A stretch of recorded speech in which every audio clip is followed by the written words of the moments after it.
ఈరోజు రాజధాని నిర్మాణం పేరిట రాష్ట్ర ప్రభుత్వం చేస్తున్న కుతంత్రాలు, అభివృద్ధి మంత్రం పేరిట ప్రజలకు చూపిస్తున్న బొమ్మ, ఆ బొమ్మనేడులో జరుగుతున్న అకృత్యాలు, టెండర్లు, కాంట్రాక్టుల్లో జరుగుతున్న అవకతవకలు, తద్వారా దోపిడీ, ప్రజల యొక్క ధనం ఏ విధంగా దుర్వినియోగం అవుతుంది అనేది ఈరోజు మా అంశం. అమరావతిని ఒక సెల్ఫ్ ఫైనాన్స్ ప్రాజెక్ట్ అని ప్రజలకు చెప్పి ఇవాళ ఇమ్మడి ముబ్బడిగా అప్పులు చేసి, ఓ పక్కనేమో ఇప్పుడు చేస్తున్న అప్పులన్నీ ఎఫ్ఆర్బిఎం పరిధిలో కావు అని చెబుతూ, అంటే ఎఫ్ఆర్బిఎం పరిధిలో చేస్తున్న లెక్కలేని అప్పులకు ఈ అప్పులన్నీ కూడా అదనం. అంతిమంగా ప్రజల నెత్తి మీద అప్పులు వారి చేతులు చెప్పులు పెడుతుంది రాష్ట్ర ప్రభుత్వం. రాష్ట్ర ప్రభుత్వం ఇప్పటికే అప్పులను తీసుకురావడంలో రికార్డు బద్దలు కొట్టింది. గతంలో ఏ ప్రభుత్వం ఈ స్థాయిలో అప్పు చేసిన దాఖలాలు లేవు.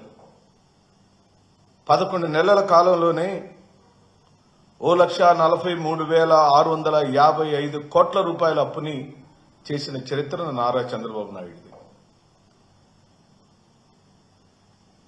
ఇందులో ఇప్పటికే అమరావతి కోసం నిర్ధారించుకున్న అప్పులు 26,000 కోట్ల రూపాయలు. ఇందులో కేవలం అమరావతి కోసం నిర్ధారించుకున్న అప్పుల విలువ 26,000 కోట్ల రూపాయలు. ఈ 26,000 కోట్లను కలుపుకొని అమరావతి కోసం తేవబోతున్న అప్పులు మొత్తం 52,000 కోట్ల రూపాయలు. ప్రియమైన రాష్ట్ర ప్రజలారా, మీడియా మిత్రులారా, 11 నెలల కాలానికే 1,47,655 కోట్ల రూపాయల అప్పులు చేసిన ఈ ప్రభుత్వం కేవలం అమరావతి నిర్మాణం కోసమే 52,000 కోట్ల రూపాయల అప్పులను ఇప్పటికే తీసుకురావటంలో విజయవంతమైంది.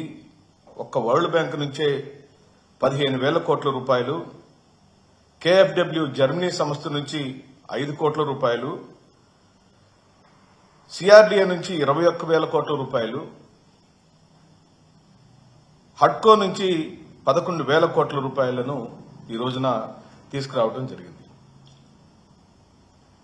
మేమేమంటున్నామంటే, అమరావతిలో రాజధాని నిర్మాణ విషయంలో మీరు చూపిస్తున్న అత్యుత్సాహము, చొరవ క్రియాశీలకంగా ప్రజలకు, రాష్ట్రానికి ఉపయుక్తకరమైన పనులు చేయమని చెబుతున్నాం. తెస్తున్న అప్పులకు, జరుగుతున్న పనులకు పొంతన లేదని, రూపాయికయ్యే నిర్మాణాలను 10 రూపాయలు మీరు ఖర్చు చేస్తున్నారన్నదే ఈ రోజున ప్రధానమైన అంశం. తద్వారా మీరు 1,000 కోట్ల రూపాయలు ప్రజల యొక్క ధనాన్ని దుబారాగా చేస్తున్నారనేది అంశం. ఓ పక్కనేమో రాష్ట్రంలో మెడికల్ కాలేజీల నిర్మాణానికి రాష్ట్ర ప్రభుత్వం దగ్గర డబ్బులు లేవని చెబుతున్నారు. ఇప్పటికే నిర్మాణంలో ఉన్న పోర్టు నిర్మాణాలను ముగించడానికి డబ్బులు లేవని చెబుతున్నారు. షిప్పింగ్ హార్బర్ల నిర్మాణం మధ్యస్థంగా ఆగిపోయి వాటిని కంప్లీట్ చేయమని అడుగుతుంటే వాటికి డబ్బులు లేవంటున్నారు. అంతేకాదు ఆరోగ్యశ్రీని నడపడానికి డబ్బులు లేవంటున్నారు. ఫీజు రియంబర్స్మెంట్ లాంటి పథకాలను ఇవ్వడానికి డబ్బులు లేవంటున్నారు. రైతులకు ఇచ్చే ఆసరా డబ్బులు ఇవ్వడానికి మీ దగ్గర డబ్బులు లేవంటున్నారు. అవి కాక మీరిచ్చిన సూపర్ 6 పథకాలను అమలుపరచడం కోసం రాష్ట్రం దివాళా తీసింది. నా దగ్గర డబ్బులు లేవని సాక్షాత్తు నారా చంద్రబాబు నాయుడు గారు అసెంబ్లీలో చెప్పినట్టు ఉదంతాలు మనం చూస్తున్న క్రమంలో, అంటే అటుపక్క అభివృద్ధికి, సంక్షేమానికి డబ్బులు లేని ఈ ప్రభుత్వం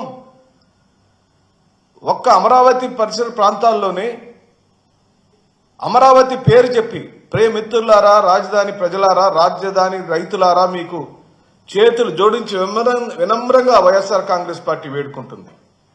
మీ పేరు చెప్పి, అనగా రాష్ట్ర ప్రజలందరూ కూడా గుర్తించండి, రాజధాని నిర్మాణం పేరు చెప్పి కుప్పలు తెప్పలుగా అప్పులు తీసుకొచ్చి ఆ అప్పులన్నిటినీ ఆ రాజధాని నిర్మాణం కోసం వాడకుండా దుబారా చేస్తున్నారనే అంశాన్ని ఈ రోజున మీ అందరి మధ్యలో విన్నవించుకోవడం కోసం. ఇప్పటికే అమరావతిలో తాత్కాలిక నిర్మాణాలు జరిగినవి. వెలగపూడిలో తాత్కాలిక గవర్నమెంట్ కాంప్లెక్స్ కేవలం 6 బిల్డింగుల కోసం 11,000 కోట్ల రూపాయలు ఇప్పటికే గత ప్రభుత్వం అనగా 2014-19 కాలంలో పరిపాలించిన తెలుగుదేశం పార్టీ ప్రభుత్వం 11,000 కోట్ల రూపాయలు ఖర్చు పెట్టింది. దాదాపు 6 లక్షల చదరపు అడుగుల మేర నిర్మాణం చేసి ఇప్పుడు వాటిని పనికిరావని, అవసరం లేదని, అవి కాదు శాశ్వత భవన నిర్మాణాలు చేయాలని చెబుతున్నారు. మంచిది, చేయండి. ఈ 6 భవన నిర్మాణాలప్పుడు మీ అందరికీ కూడా గుర్తు చేస్తున్నాం, ప్రస్తుతం ఉన్న సచివాలయ నిర్మాణము, అసెంబ్లీ భవన నిర్మాణము, హైకోర్టు భవన నిర్మాణాల కాల సమయంలో 3 భవనాలు తాత్కాలికమని చెబుతున్న ఈ రాష్ట్ర ప్రభుత్వం ఆనాటి నిర్మాణాల్లో భారీగా నిర్మాణాలలో డబ్బులు చేతులు మారినాయని, కాంట్రాక్ట్ కంపెనీల నుంచి పెద్ద మొత్తంలో ముడుపులు తీసుకున్నారని చంద్రబాబు గారికి ఎదుర్కొంటున్న ఐటీ కేసుల్లో బయటపడింది. తాత్కాలిక భవన నిర్మాణాల్లో ప్రభుత్వం తన సొంత బడ్జెట్ నుంచి కేటాయించుకున్న నిధులకు తోడు అదనంగా 353 కోట్లు అప్పు చేసి హైకోర్టు తాత్కాలిక అసెంబ్లీ భవన నిర్మాణం చేసింది. ఇంత డబ్బు తాత్కాలిక భవనాల నిర్మాణాల కోసం చేయటం ప్రపంచంలో ఎక్కడైనా జరిగిందా? ఈ భారం ఎవరు మోస్తారు? ప్రజల మీద పడుతున్న ఈ భారం ఎవరు కట్టాలని చెప్పి అడుగుతున్నాం. మళ్ళీ ఇప్పుడు శాశ్వత హైకోర్టు కోసం, శాశ్వత అసెంబ్లీ నిర్మాణం కోసం 1650 కోట్లు. మిత్రులారా, మళ్ళీ అసెంబ్లీ శాశ్వత భవన నిర్మాణం కోసం, హైకోర్టు శాశ్వత భవన నిర్మాణం కోసం 1650 కోట్ల రూపాయలు ఖర్చు పెట్టడానికి సంసిద్ధమైంది ఈరోజు ప్రభుత్వం. మరి ఇంత డబ్బులు ఈ రోజున మీరు ఖర్చు పెట్టాలనుకున్నప్పుడు ఆ రోజు తాత్కాలిక భవన నిర్మాణాలను ఎందుకు చేశారని అడుగుతుంది వైఎస్ఆర్ కాంగ్రెస్ పార్టీ. నీ చేతిలో భూమి ఉంది, నీ చేతిలో గ్రాఫిక్స్ మాయాజాలంతో నువ్వు సృష్టించుకున్న భవన నిర్మాణాల ప్లాన్ ఉంది, భూమి ఉంది, ప్లాన్ ఉంది. ఆ భూమి మీదనే శాశ్వత భవన నిర్మాణం ఎందుకు చేయలేదని అడుగుతుంది వైఎస్ఆర్ కాంగ్రెస్ పార్టీ. ఇప్పటికే నువ్వు ఖర్చు పెట్టిన 2 భవనాల మీద నువ్వు ఖర్చు పెట్టిన సంఖ్య 2 కలిపితే సుమారుగా 353 కోట్ల రూపాయలు. అంటే ఆ 353 కోట్ల రాష్ట్ర ప్రజల యొక్క డబ్బులు ఏం చేయాలి? ఇది రాష్ట్ర ప్రజలకు దోపిడీ కాదా? రాష్ట్ర ప్రజల యొక్క చెవులో పువ్వులు కాదా? ఈరోజు మేము అడుగుతున్నాం, అడిగేవాడు లేడని, మీ దుర్మార్గాలను, దోపిడీలను ప్రశ్నించేవాడు లేడని విచ్చలవిడితనంగా, నిరంకుశత్వంగా ప్రజలను భయభ్రాంతులు చేయటం, పోలీసు కేసులు పెట్టడం, ఊరిలో నుంచి తరిమివేయటం అనే సంస్కృతి సాంప్రదాయాలకు తెరలేపిన తెలుగుదేశం పార్టీ ప్రభుత్వం ఈ రోజున నిస్సిగ్గుగా ఏ మాత్రం భయం లేకుండా దోపిడీకి పరాకాష్ఠకు చేరింది. మేమేం అడగటం లేదు. హైకోర్టు అసెంబ్లీ భవన నిర్మాణ పనులు వేరువేరుగా పిలిచిన టెండర్లలో ఎల్ఎన్టీ, ఎన్సీసీ సంస్థలు 2 బిడ్లు మాత్రమే దాఖలు చేయడం జరిగింది. ఇదే గమ్మత్తైన విషయం. 3వ కంపెనీ లేదు. ఎల్ఎన్టీ, ఎన్సీసీ కంపెనీలు మాత్రమే బిడ్లు దాఖలు చేసినాయి.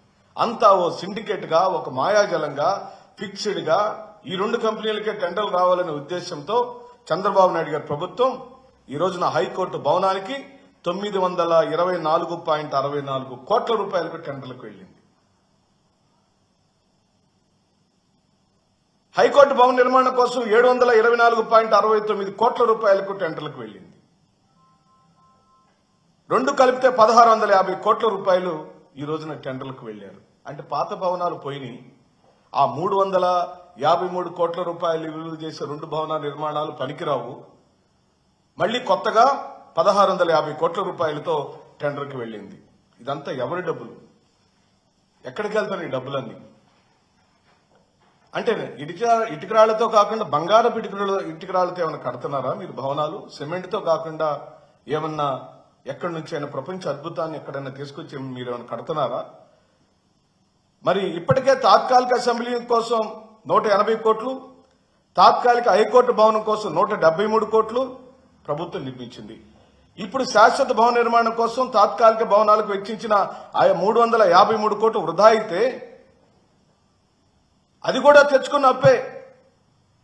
ఇప్పుడు కడుతున్న శాశ్వత భవన నిర్మాణం కోసం కేటాయించిన డబ్బులు, ఆ రోజు కేటాయించిన డబ్బులు రెండూ అప్పే అని ఈ సందర్భంగా నేను మనవి చేస్తూ, మాకు అర్థం కాని ఒక గొప్ప విషయం ఏంటంటే సుప్రీంకోర్టు కంటే పెద్ద హైకోర్టు కట్టాలని చంద్రబాబు నాయుడు గారి ఆలోచన.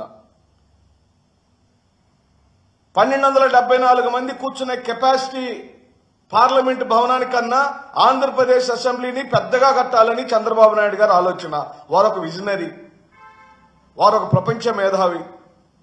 ఆయన ఆలోచన చేసింది ప్రతిదీ మనం ఒప్పుకొని తీరాలి, శభాషనాలి. ఇంత గొప్ప ఆలోచన మోడీ గారు కూడా చేయలేరని చెప్పాలి.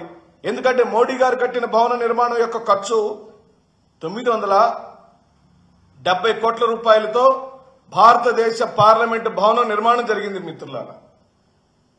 దాని కెపాసిటీ 1274 మంది కూర్చోవచ్చు పార్లమెంటు భవనంలో. దానికైన ఖర్చు 970 కోట్ల రూపాయలు. కానీ 175 మంది అసెంబ్లీ సభ్యులు కూర్చునే భవన నిర్మాణానికి అవుతున్న ఖర్చు 724 కోట్ల రూపాయలని చెప్పి మనం చేస్తున్నాం. 1274 మంది కూర్చునే దానికి 970 కోట్ల రూపాయలు మాత్రమే అయితే మన 175 అసెంబ్లీ సభ్యులు కూర్చునే భవన నిర్మాణానికి అవుతున్న ఖర్చు 724 కోట్ల రూపాయలు. ఇది ఎక్కడ సోద్యమని చెప్పి అంటుంది వైఎస్ఆర్ కాంగ్రెస్ పార్టీ.